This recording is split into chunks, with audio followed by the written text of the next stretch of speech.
Hosted by you/practice complete 1. So, I, 50M, have 3 kids, Sarah, 35F, Jessica, 25F, and Ben, 23M. My wife and I had Sarah when we were both 16. It wasn't easy, but with the support of both our parents, we were able to finish college while raising her. When it was time for Sarah to go to college, we didn't have the money to help her, so she took out loans and paid for them herself. We learned from our mistakes and started saving for her siblings, Jessica and Ben, who each got around a $100K college fund and graduated debt-free. Through all of this, Sarah never complained. She finished her education, got a fantastic job, and managed to repay her loans in just 3 years while staying with us to save as much as possible. She also helped us a lot by babysitting her younger siblings and has always been selfless, helping out in any way she could, maybe even to a fault. When she told me 5 years ago that she was getting married, I talked to my wife and shared how bad I felt that we were never able to do anything significant for her. I wanted to give her the inheritance I received from my grandmother, about $50K, to help pay for her wedding and a down payment on a house. Luckily, my wife agreed, and although Sarah didn't really need the money, I know it meant a lot to her. The issue is this: Jessica is getting married next year and assumed we would give her a similar gift. She was quite surprised when I told her that we hadn't discussed such plans and, even if we wanted to, we didn't have the budget for it. She told us it wasn't fair that we paid for Sarah but wouldn't do the same for her. I tried to explain the situation, telling her that, in the long run, we spent twice as much on her and Ben as we ever did on Sarah.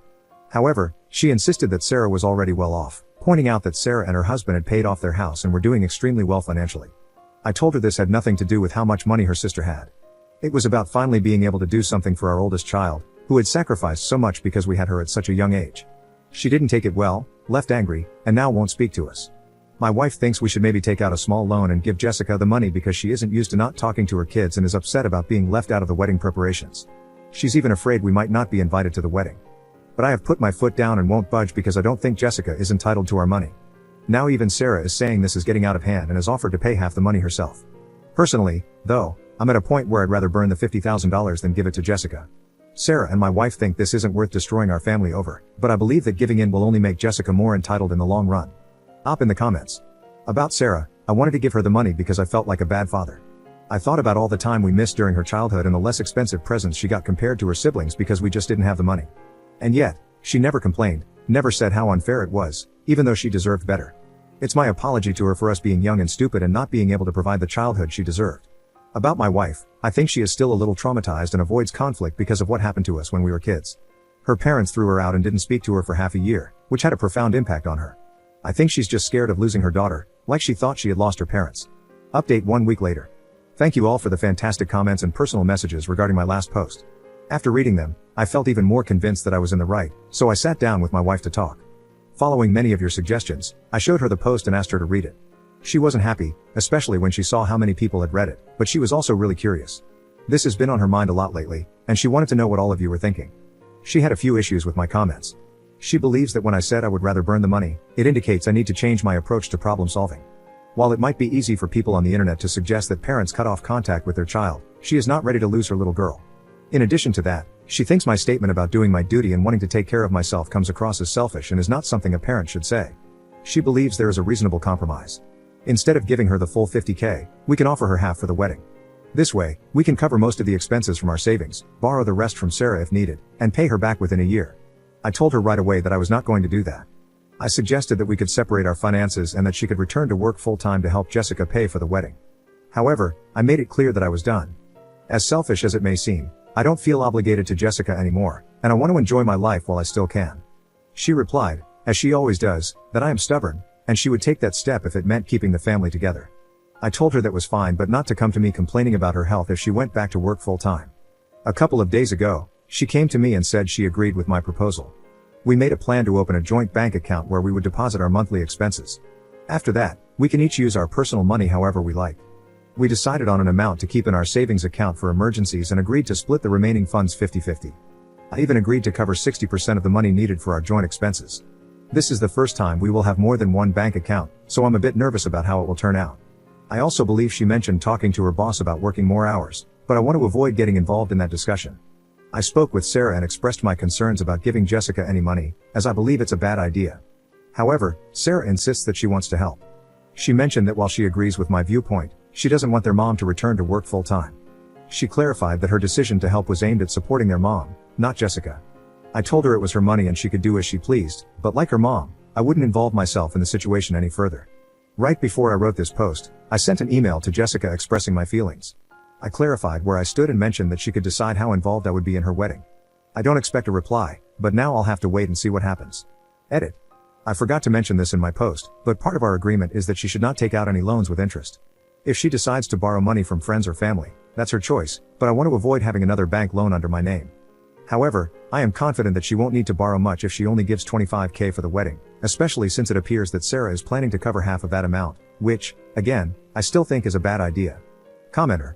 You know these three are making a mess you'll have to clean up. Ideally, you'd opt out entirely, but $50,000 in debt? This has so much potential to go sideways for you, it's almost a guarantee. For example, since OP isn't involved in this, we can use more than $50,000. What happens if your wife can't work? What if she pays on the loan but can only contribute 10% of the monthly bills? What if she resents you for this? Will you actually stand your ground and divorce? If not, you may as well go to the bank now. Involving Sarah in this is a pretty unfair thing for your wife to do. She seems to believe she has a separate financial life, but that's just not true. That said, I do hope things work out. OP's response. It's not $50,000, I realize now that I didn't explain something clearly. My wife wants to pay $25,000 for the wedding, which she and Sarah have agreed to split. She believes this is a reasonable compromise, but I disagree with her. Second story. My brother keeps entering my home when we're not around and he's not welcome, and he took our shared little buddy hostage because we refuse to help his freeloading bum any longer. Posted by u/Dwick My brother, Chris, 27M, fake name, moved in with my BF, 28M, and me, 26F, 7 years ago. We took pity on him after he was kicked out of our childhood home for illicit substance use and was sleeping in his car. At first, Chris and my boyfriend got along great. However, after a few years of living together, Chris became more reclusive and distant from us both. Chores were not being done around the house, and I was getting sick of cleaning up after him and dealing with his negative attitude. 6 months before the end of our lease, I told Chris that he had to find another living situation. He finally moved out a few weeks before the lease ended, and I thought we had all agreed on how to split shared appliances and valuables. However, one thing we did not discuss was our shared robot mopping device. We had acquired it a few years ago from my grandmother's house. She was moving and offered it to all three of us since she wouldn't be using it. So, we brought that little robot home. This thing is nothing fancy, just a small device you fill with cleaning solution and attach disposable mop pads to. Let me be clear, in the 4 years we've had this thing, Chris has not once paid for any replacement mop pads. He has never even turned the thing on. It was always my BF or me splitting the cost of the pads and setting it up to run nightly so we'd all wake up to clean floors downstairs. Chris hasn't returned his key because he's still slowly moving his things out. It's been over a month now. He always shows up unannounced to our home to gather boxes and his belongings. Sometimes we don't even realize he's there while we're out. Last night, my BF was looking for our little robot friend because we had just gotten new pads delivered for it. After going crazy looking for it and texting Chris, we found out he had taken it, claiming, "Yeah, he is mine." This was the last straw. We had been so accommodating to this man for years. I just can't believe Chris had the audacity to take our beloved robotic cleaning friend without saying a word. I've let Chris know that we are no longer comfortable with him coming by unannounced. If he needs anything, we will look for it ourselves. I also told him he could return his key to the office, and we would pick it up there. His response? Stop being weird. I don't want any of your trash crap. I already had all my useful grow equipment stolen anyways. Stop texting me before you make me mad. The grow stuff referred to here is indoor greenhouse and hydroponics equipment, which was verbally agreed to be evenly split, since both Chris and my BF acquired it together. VF has ordered a camera that will arrive tomorrow, and I've contacted the leasing office to make them aware of the animosity between us. I also requested the locks to be changed. I just want to know, am I going too far? This robot is not expensive, but it's more about the principle to me. I feel disrespected. We all have to see each other next week for Thanksgiving, and I know it will be awkward.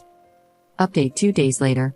I decided to reach out to my brother and ask him nicely to bring our robot friend to Thanksgiving so we can bring him back home. Here are the messages so far.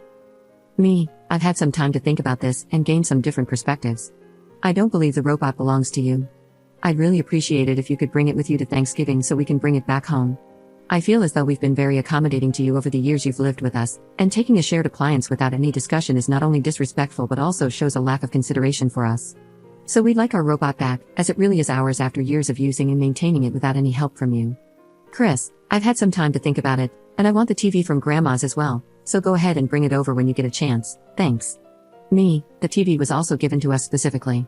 I'm not sure why you think that's yours as well. Chris, everything was given to you, apparently. She asked me if I wanted the robot while I was in the kitchen, and I said yes. That's how it went, end of story. I don't give two craps about what you think is yours or not.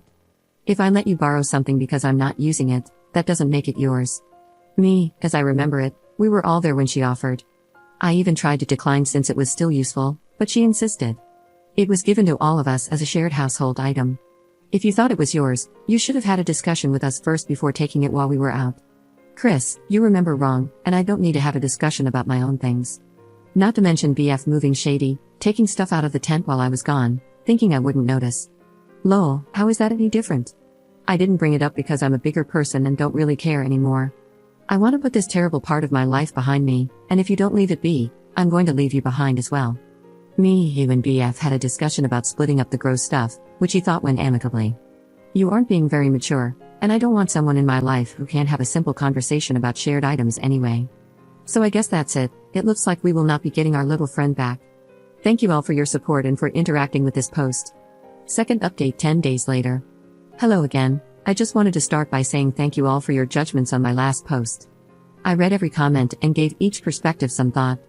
Ultimately, you all helped me gain the confidence to stand up for myself and ask for our robot back.